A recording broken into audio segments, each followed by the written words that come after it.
اعوذ بالله من الشیطان الرجیم بسم الله الرحمن الرحیم. ګرانو کتونکو السلام علیکم ورحمت الله وبرکاتو. د سورة رحمان ډیر زبردست او ډیر د کمال والا عمل مساسو په خدمت کې راوړی دی. د ویډیو د مخکې تک نه مخکې بس تاسو ته درخواست کوم چې زموږ دا چینل چې دا خو لازمي سبسکرایب کوئ د بهترینو د خسته وظیفو دپاره. دا ویډیو هم لایک کوئ چې زموږ چینل ورسره مخکې ځي او نورو ملګرو ته هم دا زموږ چینل چې دی د هغې مشوره ورکوئ. سورة رحمان دا په قرآن کریم کې ډیر مشهور سورت دی.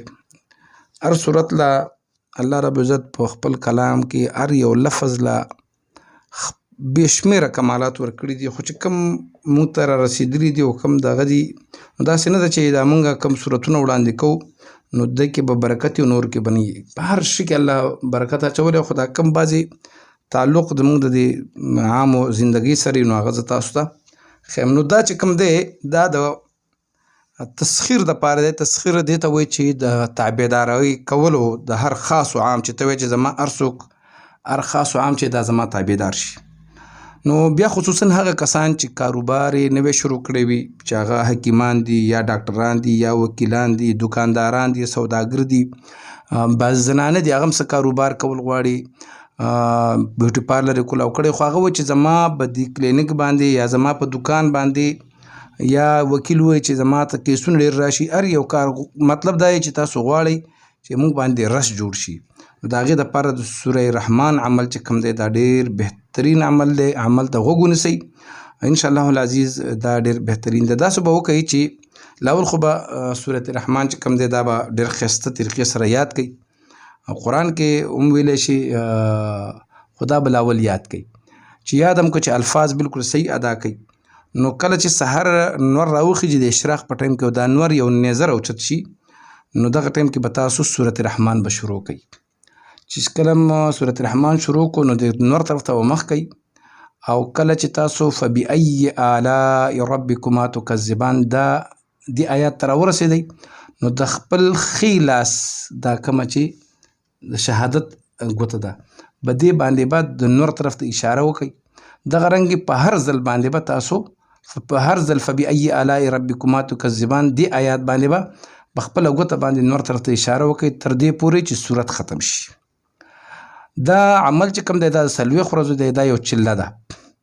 نو تاسو چې کله مثال یو ځل سورة رحمان وایي په دې باندې 15 منټه یا 10 منټه لګېږي. نو انشاءالله العزیز یو هفته بعد به تاسو ته خلک راتګ شروع شي او دا چې دی دا به لازمي 40 ورځو ته رسوي. خو یو به دغه پکې دا دی چې هسې نه تاسو باندې چله پس دومره رش جوړ شي تاسو بیا هغه مالدار کاکانو ته هغې ته توجه ورکوئ او بیا چې کوم غریبانان دي او هغې سره نو هر یو سره به یو شان اخلاق چلوئ، په اخلاق باندې به یې کېنوئ او ډېر په خوش مزاجۍ سره به هر چا سره خپل ډیل کوئ او هر چا له به عزت ورکوئ.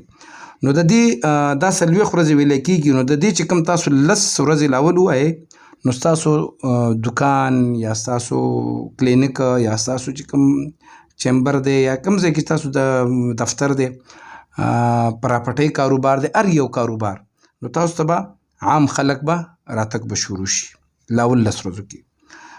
دویمه 10 ورځو کې به ستاسو ځای ته خاص خلک راځي، داسې خاص خلک به چې باقی نامي ګرامي خلک به.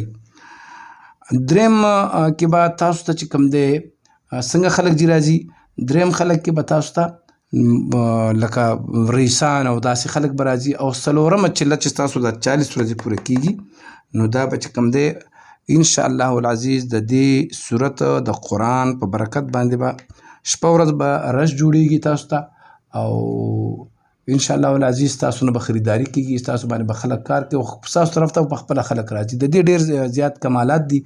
نو بس د دې دا خبرې دي چې حکیم، ډاکټر، وکیلان او پراپرټۍ والا چا چې کوم کاروبار دی حلال جایز کاروبار دی، خو دا کار دی چې د ټولو سره به عزت سره په اخلاق سره به راځئ.